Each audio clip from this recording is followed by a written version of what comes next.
right, so I'm very excited about today's episode. Today's special guest is head coach and general manager Tom Menas of the Albany Empire. The Empire are a very successful team that now plays in the National Arena League, but first operated within the AFL until they collapsed after the 2019 season. Today, Coach Menas joins us after having won back-to-back championships in the NAL, making it 3 straight championships for the Empire dating back to their days in the AFL. Thank you for joining me today, and how are you doing this morning? Sam, thanks for having me. First of all, I appreciate it very much. I'm doing great. Before we get started, I want to wish my wife a happy birthday. Today's her birthday, and so it's a good day around the Menas household. Absolutely. Well, happy birthday to your wife, and I apologize for scheduling this on your wife's birthday. She's used to it. She is used to every major holiday, every celebration involving some way or another football. So it's fine. It's fine. That's awesome. My wife is very, very accustomed to the same thing. Yeah, I have a football wife for sure. Yeah, she's I call her the first lady of football in our house. So anything she says goes, and I just say thank you for letting me do what I do. That's awesome. That's awesome. So one of the things that I really wanted to talk to you about, obviously the NAL as a league, given the Iron Man rules, presents a unique challenge to coaches in evaluating talent, because obviously you're evaluating players playing both ways, and typically they aren't playing both ways in college. So I was curious how your organization handles that. I know you're kind of like the defensive guru, Coach Ware is kind of the offensive guru. So how do you guys come together in determining that a player is good enough to sign with the Empire? Well, I think everything starts with a great base. And the formula for us is first get the absolute best athlete, regardless of position. So when we construct our board, I'm also the general manager, so which takes up in the off season 99% of my time. But when we construct the board, we just look for the absolute best athletes at each position. Is he the best wide receiver? Is he the best cornerback? Is he the best running back? And then we start bringing it down. Okay, he's the absolute best. Has he ever played both ways? College, high school? Does he have the athletic ability to do both ways? And if the answer to that is yes, he remains the top prospect.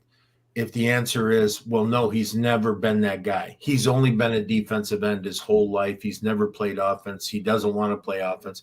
He comes either to the bottom of the board or off the board, okay? Or put in a pile of guys that maybe we look at if we really, really believe in his abilities on one position as a specialist. But for the most part, we just look for the absolute best players that are available, and then start picking apart why we want them or why we don't want them. Very nice. I love that. It's got to be kind of interesting given the way that, most leagues do not operate that way. So there's quite a few guys that I noticed have a little bit of experience playing both ways, but a lot of these guys have never done it before. And so it's kind of a projection. Yes and no. You think about it. If you're a tier 1 type football player, okay, and I'm just speaking from my personal experience in recruiting and also in playing. If you're a good high school football player, you play both ways. What's the line? Keep the best players on the field all the time, right? If you're a high school football player, you play both ways. If you're a college football player and you have 4.3 speed, you're going to play sometimes both ways, whether it be special teams and offense, special teams and defense, whether it be in certain nickel packages as a wide receiver, you're going to go as a DB because of your speed.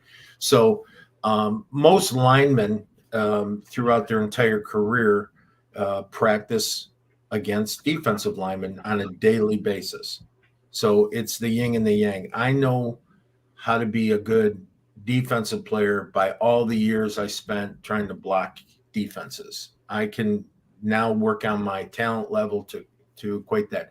If you look at professional coaching, my background, I had about a quarter of my career, which was 100% defense. Then I had about 3/4 of my career that was offense, but also had splashes of defense, even in college, playing both ways. I'm not saying that you do it on a daily basis, but if there's ever an occasion where someone needs you to do something, you're prepared to do it. I just believe that great athletes can do a lot of good stuff, and then you got to coach them up accordingly. But I think going back to what I was saying earlier was, if you look at coaches in the NFL, a lot of the great defensive minds were offensive guys. A lot of the great offensive guys, have developed out of being a great defensive guy, or vice versa. They have the ability to equate. I know what you do. Now I'm going to adjust, and I'm going to teach my guys to do the opposite. That makes sense. That makes a lot of sense now that you explain it that way. I hadn't really considered it from that perspective. Well, that's when we coach offense and defensive line. I've done it for years and years and years personally. But I just told our new coach, Mike Custer, we're really lucky to have him coming with us. When I told Michael, I said, when you're going to do offense and defense, he goes, well, should I have an offensive period and a defensive period? I said, no. These are the guys that are going to play both sides anyway. So when you're going to work on pass blocking, you're also working on your pass rush. When you teach a defender a hand move or a club move or a spin move or a slant move on defense, I want you at the exact same time teach the offensive lineman the counter to that. So by going together every single day like that, and we think we have the best personnel. So by going against the best every single day, it's going to make you better on both sides of the ball. Absolutely. Iron sharpens iron, correct? Correct. So speaking of that iron sharpens iron mentality, your run of success over the past 2 seasons has basically been unprecedented in the NAL, to my experience. How have you been able to keep this team at such a high level? Is it simply the level of standard that you have for the players that are coming in the door? It's the level of standard I have. It's the level of standard our owner has, Mike Corda. It's the level of standard our coaches have, and also, more importantly, the level of standard our players implement. It's funny you say that because I'm notorious for reading biographies and autobiographies. I don't like fiction novels, and I read all the time, so I'm constantly reading nonfiction. And I was reading Bill Walsh's autobiography, and he talked about something. So I implemented it in the Empire in 2022 preseason, which was the standard of performance. Now, the thought behind it is you establish a standard of performance for everybody. That's from the guy who vacuums your offices to your Darius Princes, your MVPs. We all have a standard of performance, from head coach to intern coach. It doesn't change by title. Okay. It means exceeding expectations and being the best version of you. That's why you were hired. That's why you were signed. This is your level of expectation. When you fail to achieve your level of expectation, the first rule is, did we train you improperly? Well, if we did, then it's on us, and we'll retrain you. Did we give you the right tools to be successful? If we did, then that's on you. If we didn't, then we need to correct that. And then lastly, we have to give you the opportunity to do what you do. And sometimes that means trusting you to do your job and not micromanaging you. So the standard of performance is a huge part of our organization, and the accountability factor is ridiculous. I always tell people, we're very similar when you hear things that people have said about New England, tough place to play. You better be dialed in. It's football, 110% all the time. It's, everything like that. It's a hard place to play. We are too. We're an extremely hard place to play, extremely hard organization to work for, because the fans have placed an expectation on us. We have a higher expectation than even the fans have for us. And we need to constantly be, working. I always tell people we have to fight every day. We have to be that third monkey trying to get on the ark, and it's starting to rain. We got to fight like there's a purpose, and not let anything stop us from achieving our goal. I love that mentality. We got a couple comments real quick from Inside the Lines, another podcast out there that covers arena game. He says, "Go Empire." So I figured to throw that out there for. Thank you very much. Appreciate that. So looking back at your history as a coach individually, you've coached essentially basically every position you can: linebackers, running backs, defensive line, offensive line, special teams. Is there any position on the roster that you wouldn't feel comfortable directly coaching? No, I'm okay. See, when I was you talk about blessed. My first professional coaching job, I had mentors who, like Tim Markham from the Tampa Bay Storm, legend, Mouse Davis, NFL offense coordinator kind of guy. And these guys all taught me the same stuff. And it was basically, I remember my first year, man, wow, it was crazy. Okay, so here's the story. I knew I wanted to coach, and I had coached some high school when I first got done, and I thought I'd enjoy it and it'd be fun. I hated it. I hate coaching high school football. Okay, now that being said, I applaud those that coach high school football. Now I help out some teams from here and there. In 2021, I helped out a team locally here, but just more as a consultant kind of thing. But the reason I don't enjoy it is because you're asking athletes to do something with their bodies that maybe is not developed yet, or asking them to put in, 3 hours of study time on film, and, and their kids, and, I just can't do it. I want to be able to fire you if you don't do your job. Right. so that's why I applaud those coaches that develop these young men. And high school football coaches are way up there in my book. But anyway, so I'd coached a couple years, and it was funny. The last time I coached high school football was at my alma mater, and I was a head coach, and I had done something and said something. There was this wide receiver. He just drove me nuts. This kid was so cocky and so, like out of his mind half the time. And we got done with practice, and he said something again. I grabbed him by the face mask, old school, right? Back then. Yeah. I grabbed him by the face mask, pulled him into me, and I was just wanting to talk to him because he was just being so agitated. And in the calmest voice, he said, "My dad's a lawyer, and I'm going to sue you." And I said, "Okay, I'm done with high school football." Wow. Yeah, that's kind of tough. I said, "Okay, I'm all done with high school football," because I remember my high school football coaches literally beat me up, right? Exactly. At the exact same school. But times change, and obviously that's not the right thing to do anymore. But so as it, when I got done, I knew I wanted to coach. The funny thing is that I thought, here I am. I had a little cup of coffee in the NFL, USFL, kind of know all my stuff, young, excited. And I remember I was married at the time, and I had 2 sons, and had the mortgage, had all that stuff.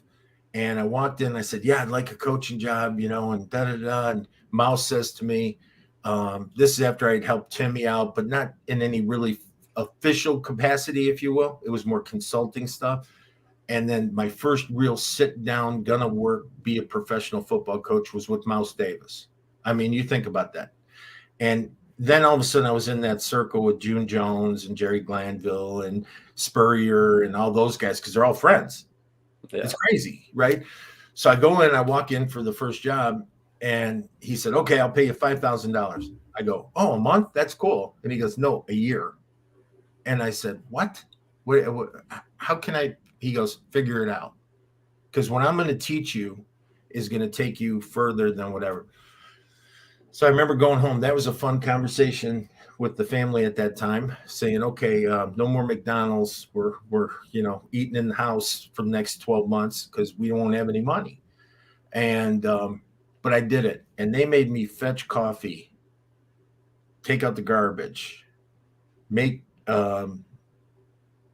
breakdown film. And when I say breakdown film, every position, every play from practice to games, um, doing quality control, doing this, doing that, whatever I needed to do.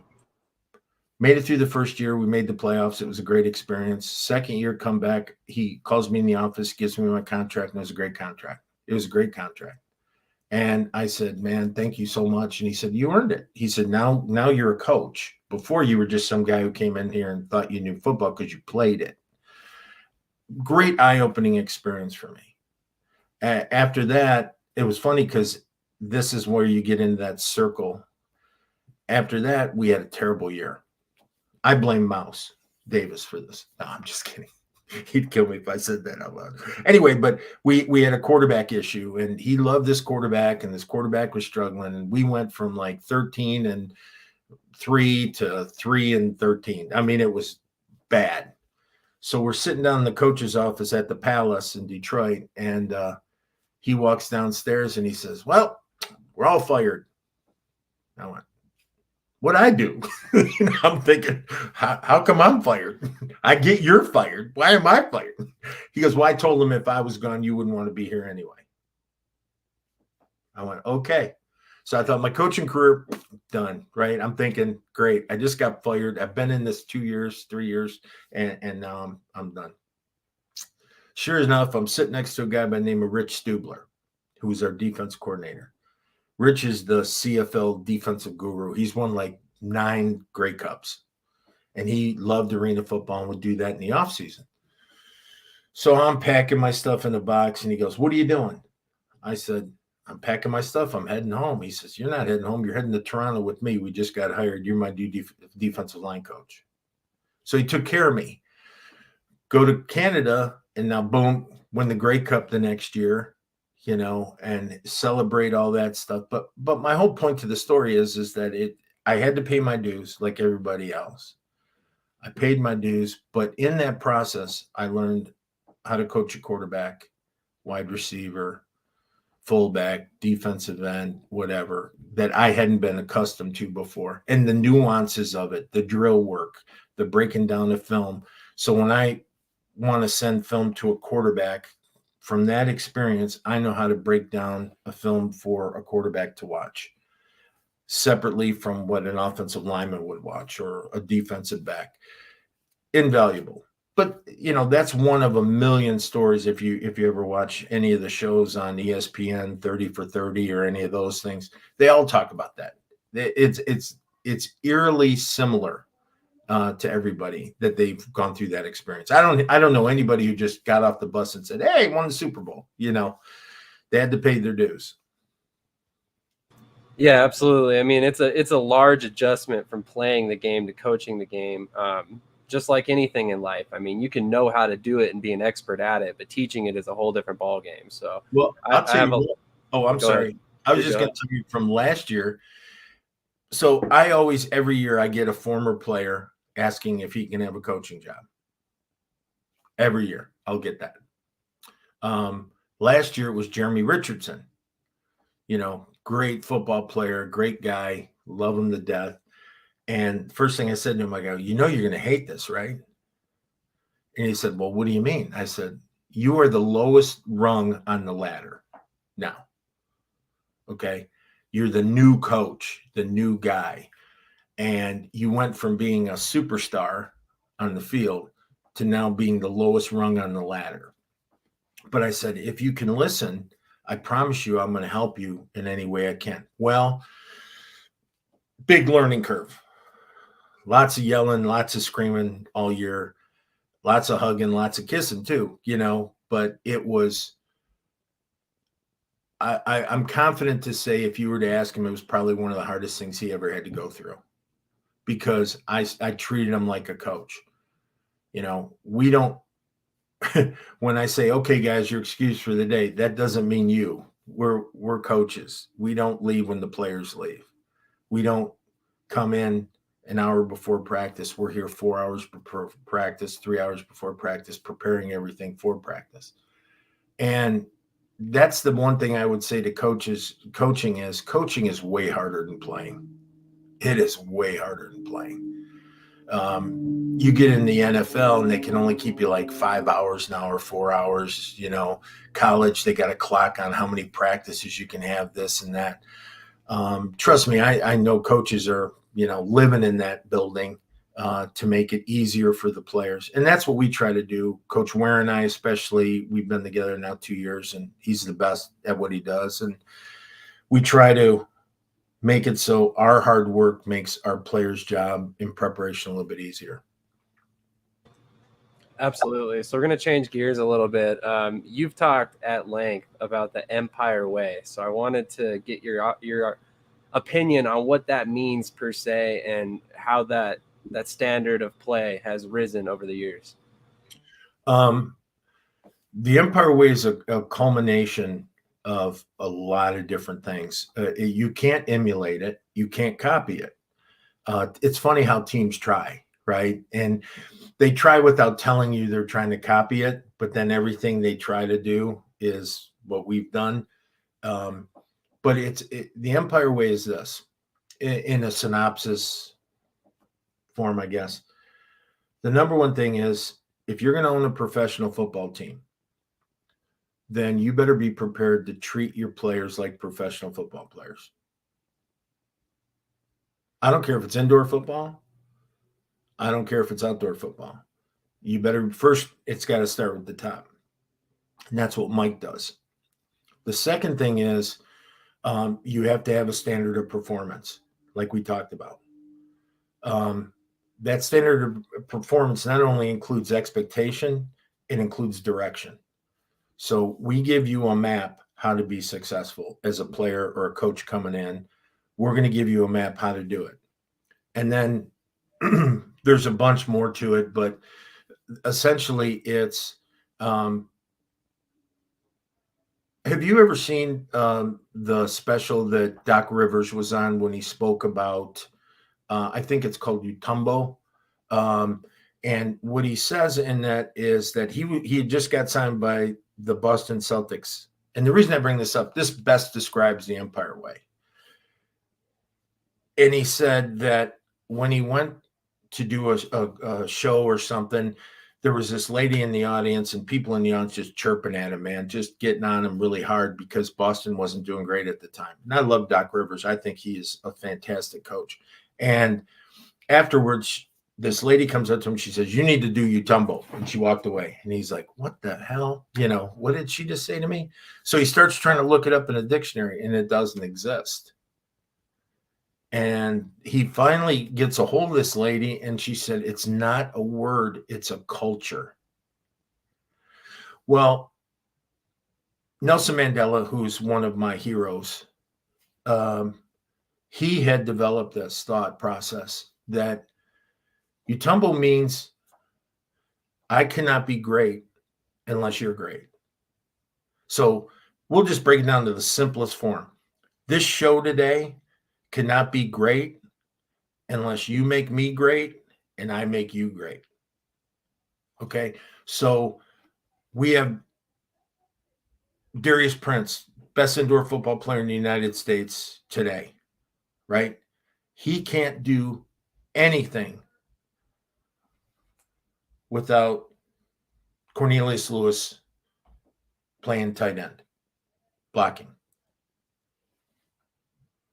Hollins doesn't snap the ball perfect. Nova can't look good, right?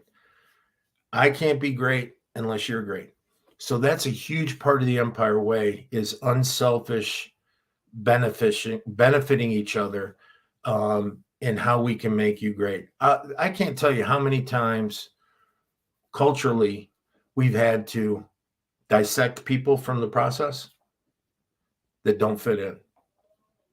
Like if you come in and culturally you don't buy into our culture, 90% of the time before it even gets to me, the players will run you off.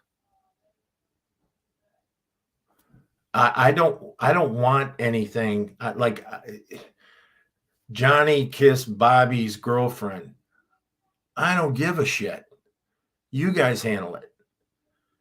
If it gets to 30,000 feet, then call me, right? Then include me. Police yourselves. And they do. And they're fantastic at it. Our team leaders are fantastic at nurturing rookies coming in to mentoring veterans that haven't learned the right way. So they take care of a lot of the heavy lifting when it comes to policing the squad. But make no mistake, if you don't fit into that, if you're not willing to come in and work every single day, if you bitch and moan running sprints and gassers, it's like putting a neon sign on your back saying, please cut me. So we know there's a price to pay for championships. The reason I said earlier it's really hard to play for us is we literally work harder than anybody. Like, I know that to be 100% fact. Because trust me, I try to call some coaches and some players, and, I'm calling them when I'm in the office at 4:30, 5 o'clock in the morning, they ain't answering, and then when I even try to call them at 9, 10 o'clock on an off day, I can't get them. Right. So I know for a fact we work harder, and we're going to put in that stuff. So the Empire way starts with the top down. Forget Mike for a second. He's the owner. He's doing his thing. Keeping this whole thing together and trusting me to do my job. But it really starts with me. If I don't lead by example, if I don't lead by my work ethic, our study habits, our expectations, all those things, it doesn't matter. It won't work. Then you add Coach Ware. Again, Coach Damon Ware, best offensive coordinator by far in all indoor football. Okay. And you add him to the mix, who is, I call him the professor, because, we're an analytics team. We're not opinion based. Like, if you come to my office and you knock on the door and go, I think, I'm going to say, get the frig out of here. If you come into my office and say, I know, sit down and tell me what you know. I want fact-based information all the time. So when we do something, we do a scouting report, and I give it to an offensive line coach, and I say, evaluate these two players' defensive ends, or I want you to self-scout us today. I want you to give me a player evaluation on our defensive front. And they come in and they say, well, I really like the kid. Then I always say, yeah, I like him too. That's why we signed him, but it doesn't give me any information. How many penalties does he have? Fact-based stuff. How many hurries does he have? How many sacks did he have? How many tackles did he have? Assistant tackles did he have? Did he play to the whistle from front to back on how many plays? How many reps did he get? Give me that information. So Coach Ware and I, we're big analytics guys. When we break down a film, the first thing we do are the analytics. So when we're going to play Jacksonville, or we're going to play Orlando, or whoever, we already know how many times they pass the ball. We know how many times they run the ball. We know if it's, within the 10-yard line to the goal line, they run the ball X amount of times and pass the ball X amount of times. So we do the analytics first, and then we go backwards and start figuring out a game plan against them. So long answer, sorry. But the Empire way is based on a culmination of everything like that. And then you have to sprinkle in the quality of the people you surround yourself with. We actually last year did a quasi player test before we signed anybody. So we made them fill out a test, and had a bunch of questions, and it's not the question, $1 million, bag full of puppies falling, which one are you going to catch? No, it's not like that. It's, what's your personal goals today, next month, 3 months, 5 months, a year, whatever. It's, what awards do you hope to get? What's more important to you, a championship or a fellowship, blah, blah, blah, blah, go through the whole thing. The reason I loved this team last year so much was every answer was the same of the guys we kept. I mean, what are the odds, right? But we strive so hard to do that. Now, we've done pretty much the same thing this year, is that we do the character check, we do the background, I'm not talking about if the kid got caught for shoplifting when he was 14. I don't give a rat's ass. I care about, does the kid have a good moral compass? Is he situated now to be the man that he wants to be? And because once you're comfortable in your own skin, you can do anything. And we just try to get him to that point, teach him what we need him to know, and then let him loose. Let him have fun. It's a player's game, man. There ain't one coach in the United States who's ever won a football game. Anyone says otherwise, they're full of shit. Because no coach has ever made a tackle, threw a pass, kicked the ball. It's a player's game. So I tell my coaches, Monday through Friday, I want you to coach your ass off. I ever see you coaching on Saturday, I'll fire your ass. Okay? Because you ain't going to teach a guy how to tackle on a 30-second timeout. You ain't going to teach a guy how to, use correct form as a DB in a 30-second timeout. You can make adjustments, and we do. We make tweaks, and we make adjustments. But we make adjustments primarily like at halftime and throughout the game based on the analytics of the game. But you ain't coaching anybody. Who you kidding? I would say my job is, we're allowed 8 players on the field. I'm kind of like the 9th guy because I can call timeouts. I time manage. I do those things. I can challenge a thing like that. But our real benefit, moreover, the assistant coaches, I should say, their benefit is Monday through Friday or Sunday through Friday. That's their real benefit in coaching. Saturday, man, have fun. That's why we do this. That's why we work 12, 15 hours a day, is so you can have Saturday and have fun. And I tell them that all the time. Saturdays, like Coach Ware and I, we love Saturdays. We absolutely love Saturdays because we've worked so hard. It's like a day off. It's a fun day.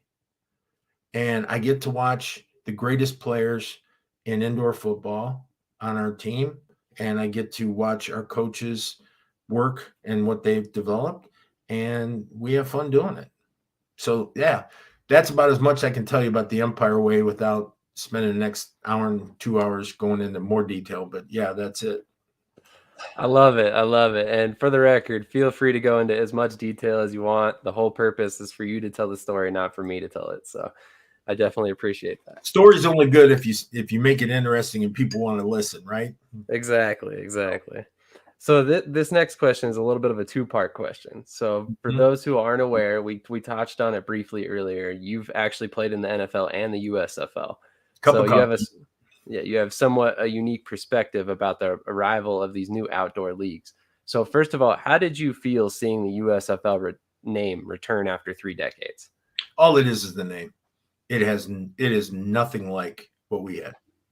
Exactly. And that's exactly why I said the USFL name, because it's not even remotely tied to the first league. When it was funny, because when I had gotten injured in Detroit with the Lions, and subsequently got released after, hey, you're healthy, you're cut, one of those deals. So once I got released, you want to hear a really funny story? This is a hilarious story. Okay. Wow, I'm going to get in trouble for this one. But so we're getting ready to play Sunday, and I think it was Tuesday, and we had a couple injuries, and I kind of was told, hey, you have a chance of starting Sunday, first start in the NFL, and it's, something big. And I'm calling people all over the place. Oh, you got to come and watch. You got to, Tuesday, we have a day off. Monty Clark calls me up. And he says, come by the office. Cut me. Right? Okay. So I get cut. As I'm getting cut, I go downstairs, got my garbage bag, throwing all my stuff in there, trying to steal as many T-shirts as I can. Just getting down there, doing my thing. And I'm depressed. I mean, I got tears in the eyes, the whole bit. You think your career's over, and that's the end of it. And, of course, they say you got 24 hours to get picked up by another team. I'm like, who's going to pick up a one-legged, guy? My knee was a mess. And Eric Hipple is sitting Steve Mott, who was with us, he was the last captain for Bear Bryant at Alabama. He was our center. And Steve Mott and Eric Hipple, two of my great friends back then, we were very, very close. He looks at me, he goes, I can't let you go home like this, Rook. I said, why? And he said, come on with me. I said, where are we going? He goes, we're going to get drunk. I said, I can deal with that. Okay, that sounds fun. Threw all this stuff in the back of my car. I'm following Hipple. We're going down I-75, probably way too fast, heading downtown to Detroit from the Silverdome. And I'm following his Porsche, of course, quarterbacks, Porsches. He's flying, and I'm trying to keep up with them. And we pull up, and we're right outside Cobo Hall, which is the big kind of, it's like our MVP arena kind of thing in Albany. And there's lines everywhere, this and that. He goes, yeah, just give this guy your car. And, he took me to a Prince concert. Okay. So we go to the Prince concert and boom, backstage, boom, boom, boom. Inebriated. We'll say that. We get a ride. It's now like 4:00 in the morning after all the festivities, backstage parties, got to meet Prince. I thought that was pretty cool. And then reality starts setting in. You start crying in your, I just got cut. One of those. Drive home, or got a ride home, I should say. We couldn't drive. As I'm pulling into my house, my lights are on. Thinking, wow, what's that about? My mom and dad are there. I see my mom and dad's car in the driveway. I walk in. Now, you got to remember, this pre-cell phone, I know it's hard to imagine, pre-email, pre-Twitter. I walk in and I go, hey, how y'all doing? They go, where have you been? I said, well, I was with Eric. We went to a concert. San Antonio just called. They picked up your rights. You got to be there in like 48 hours. Now, I'm fall down drunk. My dad, God love him. My mom's packing a bag for me. My dad's getting my car. He goes and gets my car gassed up. He comes back. I'm too drunk to drive. He gets in the driver's seat. He figures he'll drive me from Detroit to San Antonio. And I had a really nice sports car back then. And we go driving, and I fell asleep. I think 5 minutes after we left the house, woke up someplace in Oklahoma. Okay. And poor dad's just cranking because he knows we got to get there. Well, sure enough, end up getting there, and thank God. But, I thought I was done. USFL gave me another opportunity. And then here's the real caveat that people don't get. This is how you talk about inner circles of football. Who the hell was the head coach at San Antonio? Tim Markham. And so the circle started, right? That's awesome. So those things that happen like that are just incredible, but that's a funny story, but I swear it's true. It's crazy. I went from Prince to San Antonio, like in 48 hours, but it was different back then. We were owned by billionaires. That's true.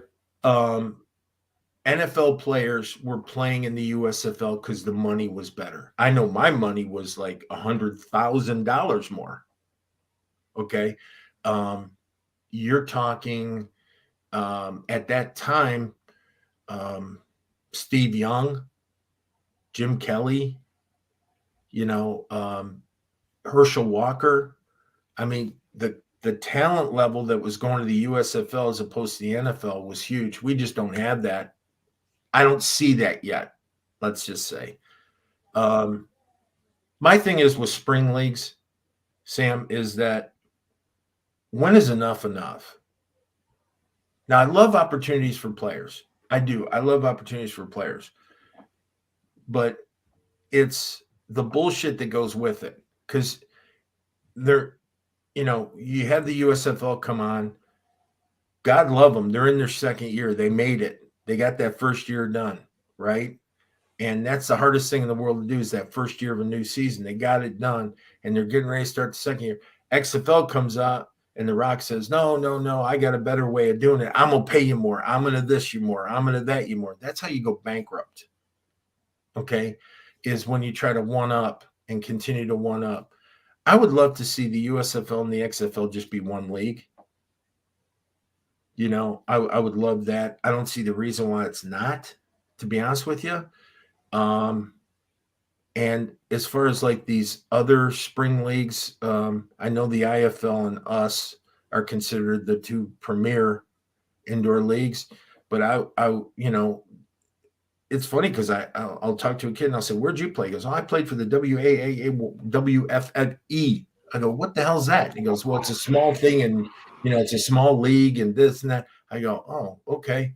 And again, it's great to have opportunities for players, but I've seen some of these smaller leagues and how they treat their players and the safety issues, and the fields are bad, and they cancel games after guys have bust for 12 hours. And I wish they'd condense it. Let's just say that. I wish there'd be a developmental indoor league, the two big boys, and if you on the outdoor field, one developmental spring league, and then the big boys, the CFL and NFL. I would love to see that. I just think opportunities would be much greater and safer, and you could pay the kids a fair wage. That's the other thing is, ain't nobody getting rich in spring ball. So That's 100% true. It's definitely not like you said it was back in the early 80s or mid 80s when they were paying USFL players more than NFL. I mean, we're talking about guys this year. I believe they're going to be making about $53,000 for the 4 months they're there. Which, don't get me wrong, that's good money. But yeah, they are most likely working another job in the off season to support their families. Right. And it changed, though. Like when the USFL first came out, they said, "Oh, we're going to pay your housing. Hell, we're going to even pay to let you finish your degree." Remember that? And we're going to this and we're going to that. And no, they don't pay for housing. You pay for your own housing during the season, and the food and the this and the that. And, that's part of it, is that be careful, because all the glitters isn't gold. Right. And I try to tell that to players all the time.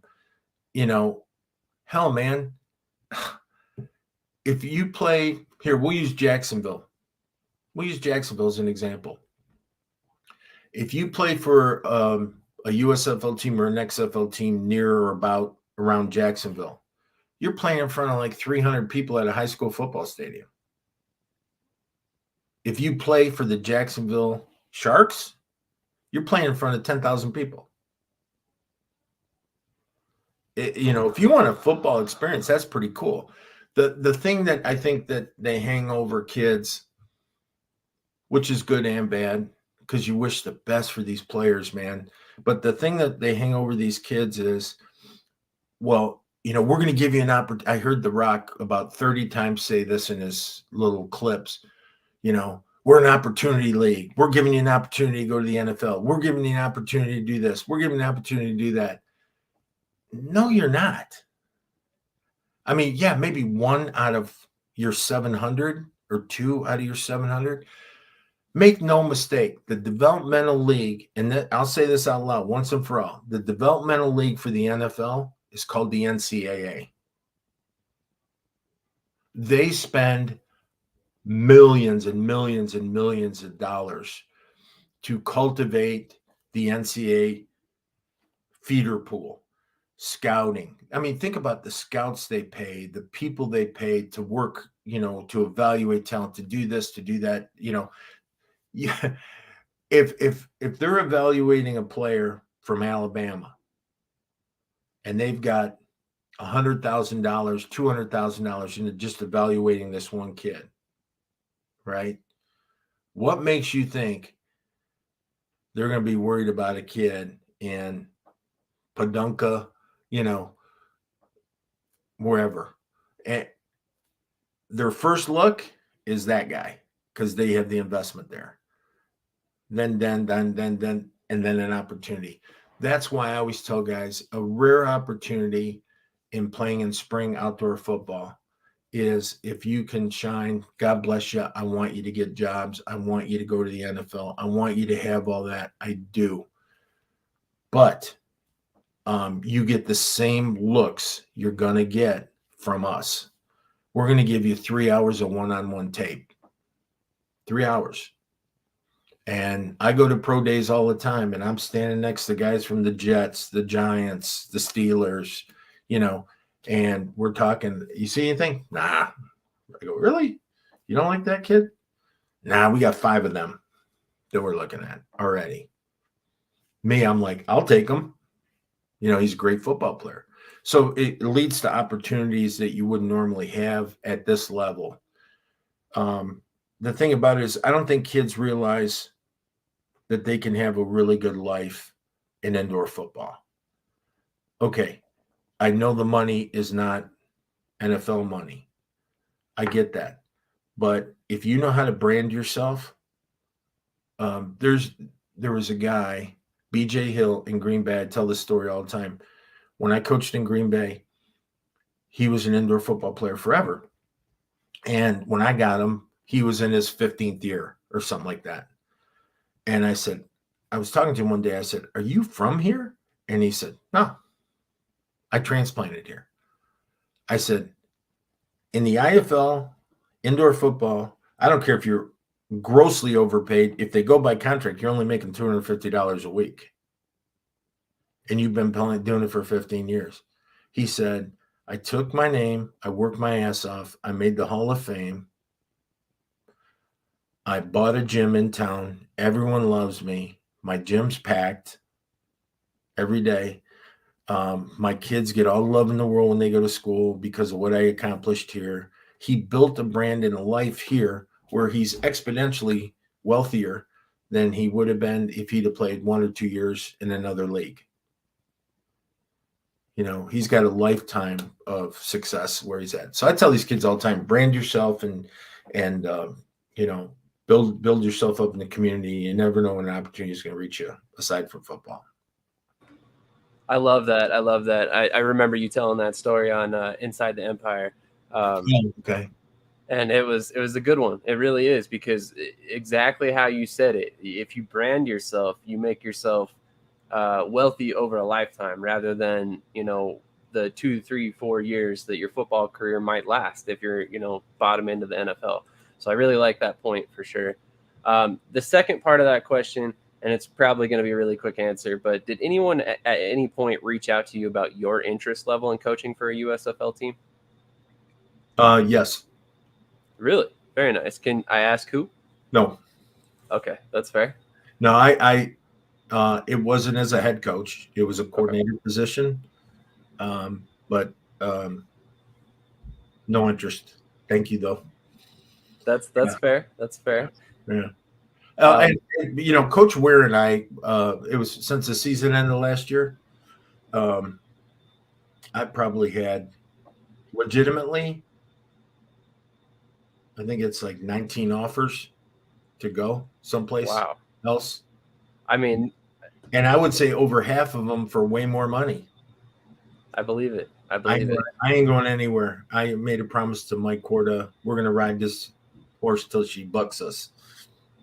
I love it. I love it. Yeah, no, and Damon, same thing. Damon could go be a head coach a lot of places, or make a little bit more money coordinating and doing those things. And he is an integral part of the Empire way. And, I always kid around with them. I said, we're kind of like Paul and Ringo, as long as John and Ringo, as long as Oko Yono doesn't get in the middle of us, we should last forever. We're a great partnership. We don't chase contracts. We don't chase money. I'm at the point in my career that I would like to do this as long as I can, and God willing, when the time's right, I'll just go face first on the turf, and that'll be the end of me. I'd love that. That would be a great way to go. So yeah, no, it's yeah, no, we're not going anywhere. Okay, good to know. I mean, for NAL fans, I'm sure they're happy to hear that because obviously the Albany Empire have been incredibly fun to watch over the past couple seasons. So, I mean, for the future of the Empire to be solidified with you and Coach Ware there, I think the Empire fans are going to be very, very happy to hear that. Yeah, I think Mike last year, about a week into the camp, Mike extended my contract to 2025, and he also I told him that I wanted Damon to get the extension, and I gave Damon the title of assistant head coach as well. I thought he earned it. Yeah, a huge part of what we try to do is based on. I'll tell you a story nobody knows. I don't think anybody knows this. Mike Corda was a partner in 2021. In the offseason, Mike took over 100% or the majority ownership of the Empire as the managing owner in 2022. So we were getting ready to negotiate my contract. In 2021, when I came in, I signed my contract, flew in, signed my contract, had 2 weeks to build a team, built the team. We won. It's not a legend, it's a story, but it's true. In 2022, we had all the time in the world. So I'm sitting across from Mike, and I said, he gave me a substantial raise, and he said to me, as long as I'm here, you're here, kind of thing. I said, okay. And I'm expecting a sheet of paper to come across the desk. And Mike stood up. I stood up. We shook hands. That's my contract. I've never signed a piece of paper with Mike Corda. We do everything on the fact that we both trust each other and we both value each other that much and respect each other that a handshake's enough. And I love it. That's the way my dad did business. That's the way I like doing business. And you shake a guy's hand, you tell him that's the way it is, and that's the way it is. So it's great. That's awesome. I can relate to that quite a bit. I mean, trust and being a man of your word is a big deal. And, it means everything to people, quite honestly. So I love that connection you have with your ownership. So my next question kind of lies with the quarterback position. So obviously this offseason you brought back Sam Castronova, and you also brought in Vinny Testaverde Jr., who played some with the IFL last season, I believe. Is Vinny in a position to challenge Sam for that QB1 role, or is Sam the incumbent, no questions asked? Well, first of all, Sam is on our depth chart today, QB1, because of last year being our QB1. Does Vinny have an opportunity to dethrone Sam? 100%. I can't wait for that battle. Boy, is that going to be fun this year in camp. Vinny, or Vincent, I hate calling him Vinny. Vinny was his dad. Vincent is my guy. Vincent is a very interesting guy in his career path. The biggest thing about Vincent, aside from his ability and his great talent that he has and his strong arm, is his pedigree. The kid grew up in NFL locker rooms. First time I talked to him, it sounded like I was talking to a polished speaker. I'm sure mom and dad groomed him well, I think dad played like 20 years in the NFL and, Heisman Trophy and blah, blah, blah, all this. But think about how polished that kid is and sit next to dad during interviews and this and that.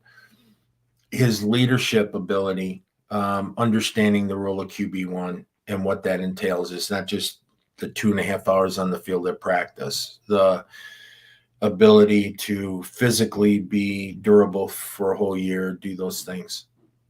You mentioned he had signed in the IFL last year. He got signed by Arizona. So arguably the premier team in that other league, right? So they saw something. I think like 2 days in the camp, some dingaling in practice whacked him and hurt him. and he was out for 10 weeks. So he didn't really get a chance to show what he can do in indoor football. The thing about it is, like I've talked to Vinny about, and when I've spoken to him about the competition that he has with Sam, is that, and I'll be straight up with you, I'm only keeping one. So Interesting. So kind of like a good old fashioned gunfight, right? exactly. So they know right off the bat, like you win or you're out. Well, isn't that the way my job is? Isn't that the way your job is? You got to Basically, win. Okay, so we have this thing, part of the Empire way is you got to win every day. Okay, you don't just win on Saturday, you got to win every day. Did you win Monday? Did you win Tuesday? Okay, so if you got Sam and you got Vincent coming in and they compete and they're just going at it and banging and doing great and both having a thing, it's gonna be a tough decision. Typically, it's never that close. Typically, there's always something that separates, right? Now, am I saying I'm kicking the other guy to the curb? Heck no. I got trade. I can trade you. I can help you. I can maybe get you, another opportunity in another league, or our league or whatever. I'm not trying to be crass about it, but every other single player has that over their head. Why wouldn't the quarterback have that over their head? Quarterbacks and kickers, man, they're weird dudes. Okay. They are just strange people by nature. Okay. In the sense that a quarterback can win or lose you a football game. He's one of the only ones. Him and the center are the only ones that you can say, you cost us the game, because they handle the ball on every snap. Okay. A kicker, they're just weird, man. They're weird dudes. They're like hockey goalies, they're just strange. They either think they're the reason we won, or, they're just bizarre. I always thought special teams, wow. Yeah. But we're lucky. Mark's a pretty good guy, our kicker. But my point is with Vincent and Sam, in order to treat your quarterback like QB1 in Albany anyway, we pay our quarterback very well, like very well. And I'm not going to pay two very well for one to sit on the bench and one to play. I'm going to take care of the one. And the other one, we have a lot of quarterback options and people we've signed that played quarterback at a very high level as a second team quarterback. And if need be, we can always, our board is full of quarterbacks. But I would love to see them compete. That's going to probably be the best story in camp, I would say, this year. So I would agree. And that was one of the big reasons I wanted to ask about it. It seemed like you guys were just stacking quarterbacks there for a minute. I mean, you brought back Sam. But Sam, if you don't stack quarterbacks, everyone's going to get on me for saying what I just said. But in the same breath, what about if that kid calls me up next week, Vinny or Sam or whoever, says, "Hey man, I'm going to the USFL, see ya." And then I'm sitting there with my stuff in my hand, not knowing what I'm going to do for a quarterback. So I'm going to have the best quarterbacks I can possibly have in the fold. Mm-hmm. And I'm not being any more protective of our situation as they are of their situation as players. Absolutely. And I thought it was very intelligent. I mean, quite honestly, like you spoke about before, if you only keep Sam or you only keep Vinny, you've got players like Anthony Cruz, who's one of my favorites that I've told you that he can play quarterback, he can play linebacker, he can play wide receiver, he can run the ball. I mean, so you've got a bunch of these guys that can fill in. Sam? Who's the first guy I signed? Exactly, Anthony. And yeah, exactly. I wanted Anthony for 2 years, man. Hey, that's totally fair. I'm a huge fan of his. In fact, he actually told me before you guys signed him, he's like, "I think I'm going to Albany." It's like, really? like, man, I thought you were going to be back in Orlando for sure. And he was like, no, like Albany's really heavy on me. He's like, I think I'm going to go there. I think I'm going to go there. And then he like re-injured himself there at the end of the offseason. He was like, I don't know what's going to happen now. And then, a couple days went by and he was like, yeah, I'm signing with Albany. I was like, yes, awesome. Yeah. The thing about Anthony is this. You're right. He is a Swiss Army knife. He can play everything. Cornerback, wide receiver, linebacker. I bet you I could probably get him to put his hand on the ground and go. He's a great athlete, great kid. Love him to death. But he's got to compete. I mean, look at our wide receiver core. Oh, yeah. Okay. You got Wade, obviously Prince, the man, right? Hollins. You got all those guys, all the new guys we brought in, the Brassels and this, and now all of a sudden you have Cruz. So it just keeps getting better and better. And, Coach Ware and I kid around all the time. He's down in Florida coaching a bowl game this morning, quarterbacks down there. And I said, you see anybody, last night he calls me, I go, you see anybody you like? And he says, yeah, there's this defensive back and this kid is unbelievable. He's like a man child and blah, blah, blah. I goes, get him to call me. Well, I'll sign him tonight. If you like him, we'll sign him. So I started pulling film up and doing all my research in anticipation for him to call me and do that. So we're always looking. But there comes a point, okay, once the season starts, that I'm going to live with you, okay, unless you make it impossible to live with you. But if you do your job, I'm not a rotating door coach. I've watched some of these coaches, man, they got 5 new guys every week. This guy, that guy, this, that. Hell, this offseason, signing guys and cutting guys before, like, it's why? What was the rush to sign him? Because I don't see value in that kid. Why did you rush to sign him only to cut him? Is it to have the transaction report look good? Is it to let your ownership think you're doing your job? What is it? What is it that drives these people to do that? I don't know. I hope they keep doing it though.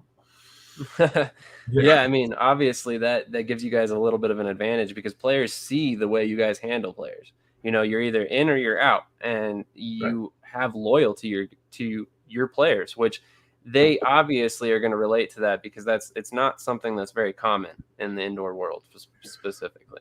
Well, no, and one of the things that I said, I'll say it again the first day of camp, okay? Based on my background, is that I'm going to try my best to give you an NFL experience as a player. And what I mean by that is try to pay you as well as I can pay you with the confines of our budget. House you, feed you, travel with you, do all those things that we do as first class as possible. Now, that's what I'm going to give you. Here's what you're going to give me. Okay? You're going to give me the best version of you every day. So you're going to win every day, and you're going to be respectful, not just to me, to each other, to the front office, to the support staff, to the people who maintain their arena, people in the community. Hey, you want to get cut from Albany? I don't care who you are. Be disrespectful to somebody. Your ass is gone. Okay? I don't care who you are. You're gone. And we don't have to worry about that because, again, like I said earlier, our Darius Princes police our team. And they make sure that if there's an issue before it gets to 30,000 feet in my office, he'll typically handle it. A Brandon Cisse, he'll handle it. A Nick Hague, oh boy, he'll handle it. They'll take care of business before it becomes an issue. Absolutely. So, yeah, but that's part of life, man. You get hired, you're going to get fired, you're going to have issues, you're going to have players come in and say, how could you cut me, coach? And you promised me, and it's short-term memory loss. We had a deal. You're going to exceed expectation, right? And I'm going to honor my contract with you. Which one of us failed? Right? And that's typically what will happen. But I think last year we went on that 3-game losing skid, and everyone was knocking on my door to cut this guy, bring in this guy. On my show, they're talking shit on, podcasts, on Inside the Walls. They're beating me up, saying how bad we are and this and that.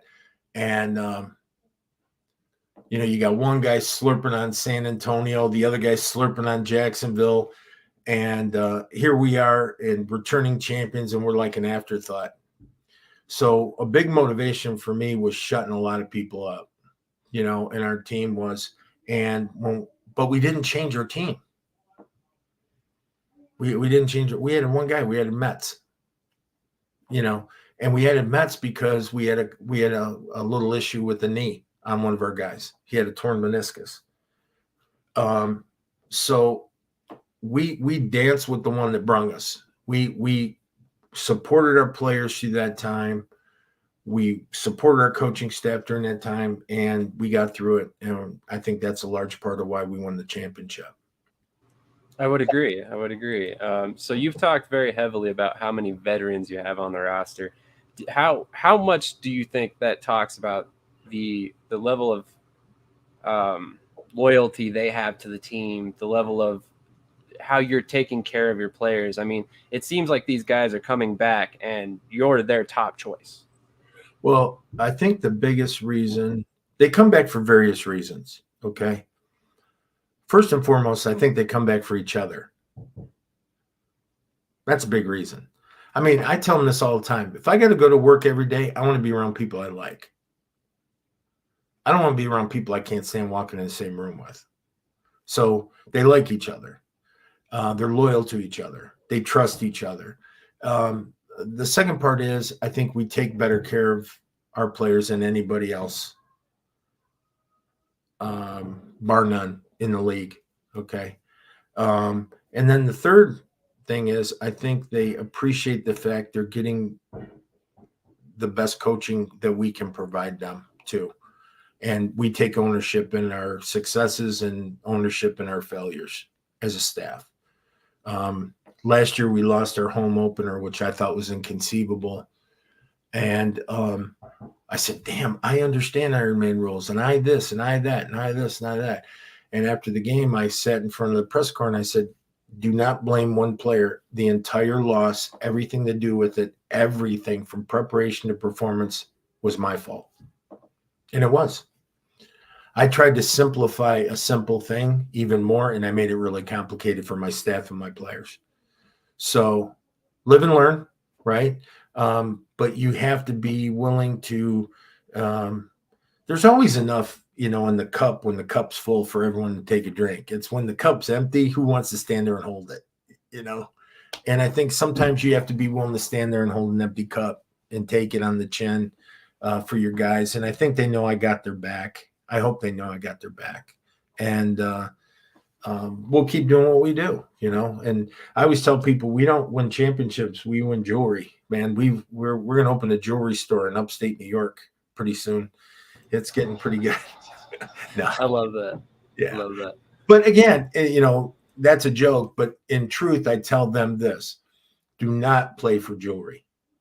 Do not play for jewelry. There's a box up here in my office. It's got a bunch of rings in them. I think there's 12 in there. Okay. And they mean nothing. They're in a box, dust on the top, the whole bit. They mean nothing. It's the fellowship and it's the historical value of the victory. So I see a guy like Sam Castronova, just had a little boy, right? So his little boy's like 6 months old, let's say. And he's going to know Dad won the championship in 2021 or 2022. He's going to know that. If we do it again this year, he's going to be in some pictures with the trophy and da-da-da. And I tell these kids all the time, when your dad gone in the ground, your great-great-grandkid We'll be able to go on YouTube and watch you play. We'll be able to go on and pull up an article about you. We'll be able to do that as your brothers in winning a championship. That's the legacy. That's the legacy you're leaving. The rings, come on, man. We're grown men and we're playing for jewelry. Think about that. How funny that is. The most alpha males in the world, and we're playing for jewelry.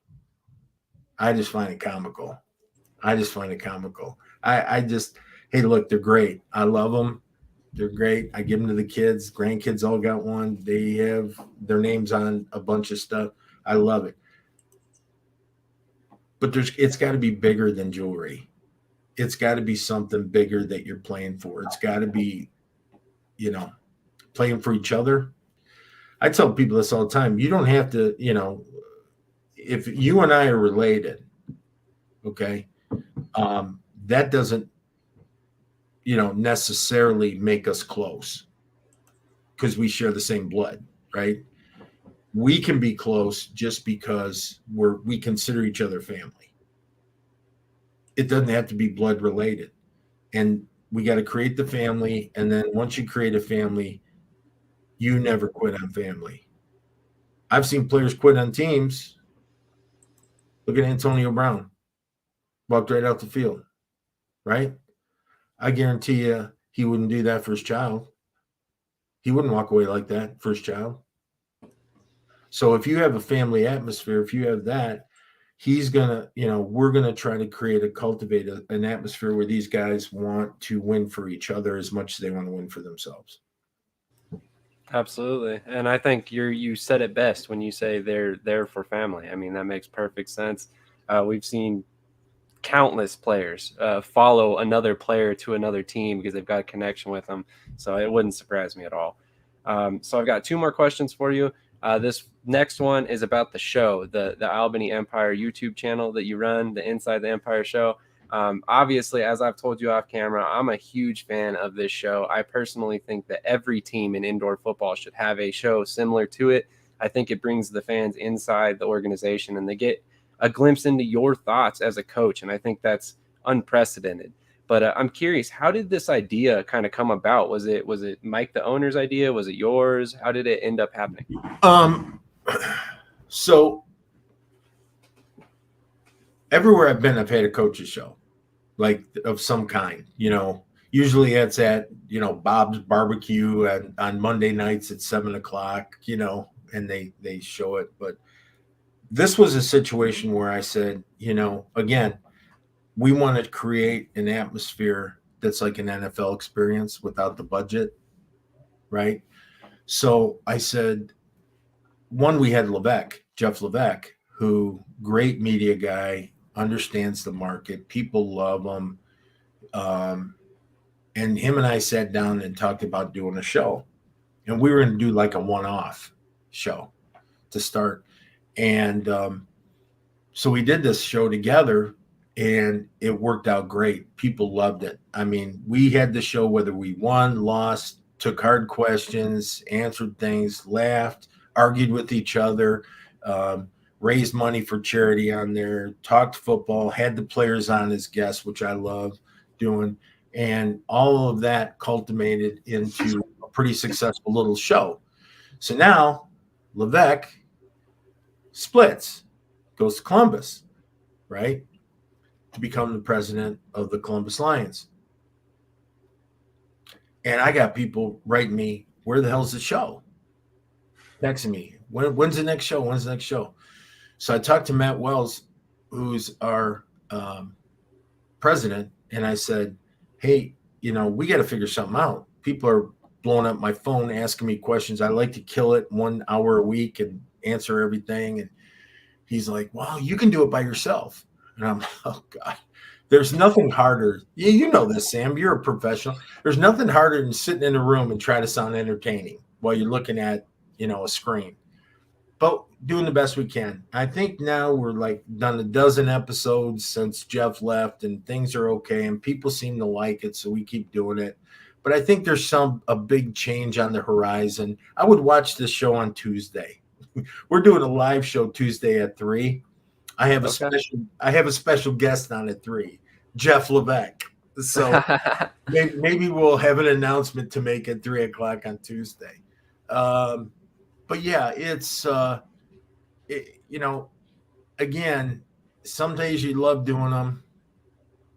Some days you just go, what the hell am I going to say next? I feel bad for my players sometimes. I definitely feel bad for my wife. She's heard the same stories 20 times.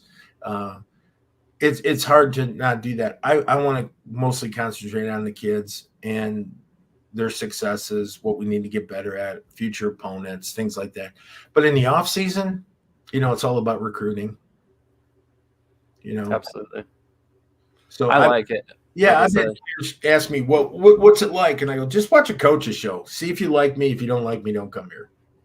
yeah, that's a good point. That's a great point because it really does give an insight onto how you and Coach Ware operate as coaches, because he's been on there several times that I've seen, Oh, yeah. and it gives him gives you a good insight into who your coaches are going to be. So that's another aspect of it that I had not even considered, that players can get on there and watch two of their coaches chop it up and see how they are as men off the field. It's funny because Coach Ware is the professor, right? And I call him that. That's his little. He's got a psychology background. Okay, he's got a psychology degree, which I hate because I think he's constantly analyzing me. Right? I always get this feeling like, what's he going to make out of that comment? But no, we get along great. And the thing about it is, with Coach Ware, he has a way that he coaches and a methodology in what he does. I have a way of the way I coach with the methodology. But make no mistake, at the end of the day, the culmination of that goes through me. Okay. And I have to take enough trust in Damon to call the plays as we've set up and as he's set up, and game planning and doing all that with 100% trust. I mean, think about that. Sam, can you imagine going to work tomorrow and trusting that you have a job based on your neighbor doing his grass right? Yeah, it's a difficult thought. I mean, it's the football world's unlike anything else. I mean, seriously, it's like, okay, I trust you so much, I'm willing to bet my career on you. Yeah, quite frankly, it is. Right. So that's how much I love the guy and I trust him. And I think it's mutual, right? For the most part, I have very, very little input on game day with the offense, other than me screaming in the headset telling him to run the ball when I think he should run the ball or pass the ball or do whatever. But you think about it though, Sam, I don't think in 2 years together, this will kind of tell you the kind of guys we are. In 2 years, we've never not gone for it on fourth down. We're on our own 2 coming out. It's 4th and 19. We're going, man. We're going. That's how much we trust each other and trust our players. And for the most part, we get it, I think, a lot more than we don't. But it's having that expectation that we're going to get it, the expectation we're going to win the football game, the expectation that the call you make is going to be great, the personnel you hire is going to be great, the ownership is going to do what they said they're going to do, everything. So high expectations, high reward. Absolutely. So my final question, I'm very interested to hear your answer in particular. I was curious who the most fun coach to coach against has been for you throughout your career. Career or NAL? Let's go NAL. Yeah. More current. Yeah. I would probably most fun or challenging, whichever you prefer. There's a couple coaches never beat me. Just saying. That could be pretty fun. No, that's not fun. I love getting challenged, man. I love going against the best. I would probably have to say, just because he's so flamboyant and I get under his skin, was Resignalo. Okay, that's awesome. Resignalo and I think have somewhat of a mutual respect for each other, but on Saturdays. I hate his guts. Oh my God. I just think, I'm just foaming how much I just want to get in that guy's skull, right? And Resignal and I would always have these little tit for tats. Hell, man, he was on my show every week. He was calling in or writing. I go, man, don't you have something to do? Don't you have practice? We would have that fun banter. But him and I had, I think, a lot of fun over 2 years. And here's the other thing about Rez. Rez was the first one to pick up the phone when he had a football problem or question and just wanted to talk to another coach. So I always respected that about him a great deal, in the sense that, um, think about it. We in 2021 we beat you one.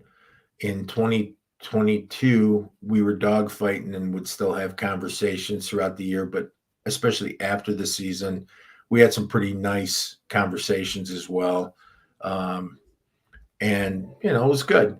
The other guy I'm looking forward to coaching against this year, Coach Fuller's great. He's a good coach, so I love going against him. But is Herky Walls. Herky, Okay. yeah. So it's like, battle at the nursing home. Me and him. No, Herky's great. I like him a lot. We have a lot in common, and I'm looking forward to coaching against him. The new guys talk a lot of shit, man. I don't know. I just have a problem with guys talking shit before they've done anything. Haven't got my respect yet. That's fair. Hey, I'm all about it. You beat us, chirp, man, chirp.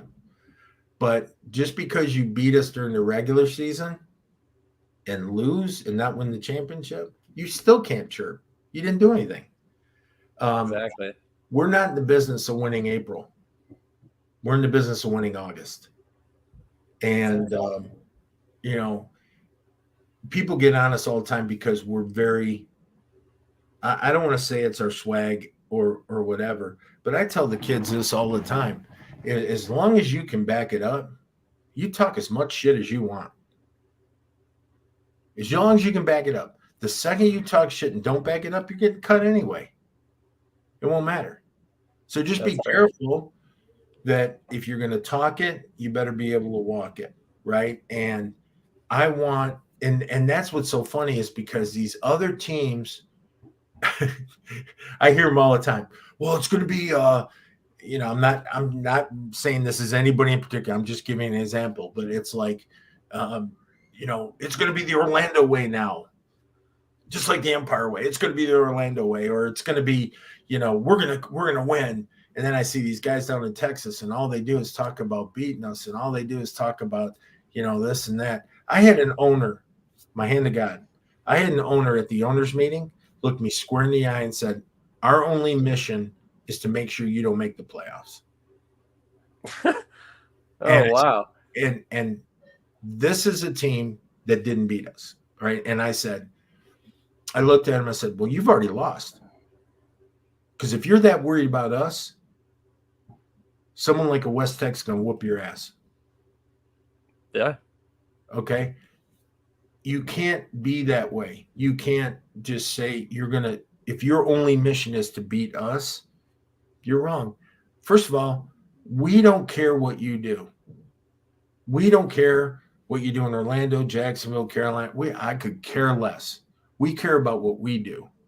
And if we do what we do best, you ain't going to beat us. You ain't going to beat us. My goal this year, undefeated championship, 3-peat, done. My goal. You don't like it? I say this every week. You don't like it? Beat us. You beat us, I'll buy you a beer, I'll buy you a steak, we'll shake hands. No blood, no foul. But don't talk shit until you've done it. Don't talk shit till you've done it, because that's a cheap way out. That's a cheap way of someone getting an opportunity to experience a championship by talking about it. Doing it takes work, effort, money, everything that you have to pour into it, and that's a big part of it. That's a huge part of it. It's funny because we have a bye week. We'll get a bye week during the season, multiple bye weeks, and they always coaches ask me more than players, hey, can we go home during the bye week? And I said, you can go home right now if you want. They go, well, I didn't mean it like that. And I said, well, you're worried about a vacation when we don't know where we're going to be in the season. Listen, if we're 5-0 and there's a bye week, yeah, go. If we're 2-3 and there's a bye week, you ain't going anywhere. We got work to do. Okay, got it. Right. I'll call coaches up during bye weeks to try to work deals or trades or this or that are struggling. And they're on vacation. They're on cruises. They're at the beach. And I go, awesome, buddy. Thanks. And I go, we'll beat him. That's fair. It's not going to magically happen. It's not going to magically happen. You got to outwork us. You got to outbeat us. You got to. And there's some great coaches in this league. I'll tell you what, I'm honored to be a part of this, but if you score by championships, which is if that's your matrix, isn't that what we're supposed to be doing? Right. Yeah. So this year is very, very important. Very, very important to the Empire. This is everything this year. Because the second someone is able to dethrone us, they think they're going to be able to talk. And we can't let that happen. We can't give them that energy to do that. Absolutely. No, we won't. Hey, listen, I'll bet you a steak dinner right now, Sam, that we win 2023. Sounds good. I mean, I'm probably going to be on the losing side of that bet, but why not? Yeah, and I think every other coach believes the same thing, and God bless them for doing that. You should be that way. Absolutely. It's not arrogant. It's not that. It's confidence in your people and showing trust in their ability to perform. So. Absolutely. Well, Coach, it's been a pleasure. I mean, this was honestly probably one of the better interviews I've done in quite a while. Thank you. Very, very candid. I love that you were speaking from the heart, very honest. Sam, I'm 62 years old. Do you really think I give a shit what anyone thinks? There's a thing, a such thing as coach speak. So, you never know. What you're gonna get from a coach. Now, hey, listen, all kidding aside, you talk to me when I'm 30 years old, totally different guy. I believe it. Talk to me when I'm 45, totally different guy. Talk to me when I'm 62. Nah, you're gonna get it. You're gonna get the full picture. Yeah, I love it. Yeah. Well, like I said before, if you guys haven't checked out Inside the Empire, I strongly recommend it. I literally watch the show every week. I have a reminder set, so I make sure I catch it. It's really good. It really is, and I'm not just saying that because I can. Zach Kyleman actually told me about the show, I think about 2.5 months ago or something like that. And I've caught every episode since because like I said, it's insightful. It's one of those shows that you get to see inside the organization, and you get to see stuff that the real football nerds like myself, like Zach, we love it. We absolutely love it. So I hope you guys continue doing that, and I will definitely have to watch on Tuesday to see what the announcement might be. It's a good one. I can only imagine. So again, for anybody who didn't catch that, you want to make sure you have your notifications set up for the Albany Empire channel so you can catch Tuesday when they go live to announce something that we don't quite know yet. So it should be kind of interesting to see. Yep. 3:00. Perfect. And is that Eastern time, just to be clear? Eastern time. Yep. Okay, cool. Yep. So definitely, once again, thank you so much for joining us. It was a pleasure to learn more about your career, learn more about the Empire Way. And I'll quit taking up all your time and then let you enjoy the rest of your Sunday. Thank you, Sam. Appreciate it. And thanks everybody for your support this year. And in the future, I know the kids, our team really appreciate it. We do. So God bless. Go Empire. Dang right. All right. Have a great rest of your day. And thank you so much, Coach. Thank you. Absolutely. So once again, guys, that was head coach and general manager Tom Menas of the Albany Empire. Again, back-to-back champions in the NAL. And if you count the AFL, they've won 3 straight. So we'll see if they can make it 4 in a row here in the 2023 season, which I firmly believe there's a strong chance that they do, in fact, three-peat and make history, because I can't think of, off the top of my head, any team that's won 4 straight championships in 2 different leagues. But with that being said, I appreciate everybody who tuned in. Thank you all for your support, and check out this little teaser of what we provide to you at Shady Sports Network. This is Brett, and you're watching Shady Sports Network. Tune in, hit that like button. You might wonder, what do these guys do? Player signing announcements. I never in a million years thought you would actually come on to break this news. So without further ado, go ahead and tell everybody what happened today. Yeah, man. I just had a workout with the Cincinnati Bengals. Signing me right out. Without further ado, I'd like to announce that, I'll be taking my talents to Salina Liberty. This just in. The Major League of Football is reportedly collapsing, unable to pay hotel room bills, with players being kicked out of their rooms and hotel managers asking them to leave voluntarily without issue. And then we got Lions wide receiver Williams is debuting this week as a starter. That's something to look at as far as the eye test goes. And then another one on the eye test is Mostert might be coming back to Miami. And we can see if he has a role in this offense and see if he can be viable for the next couple weeks coming and help us in the playoffs and possibly towards a championship. That would be very nice because he's sitting on my bench right now.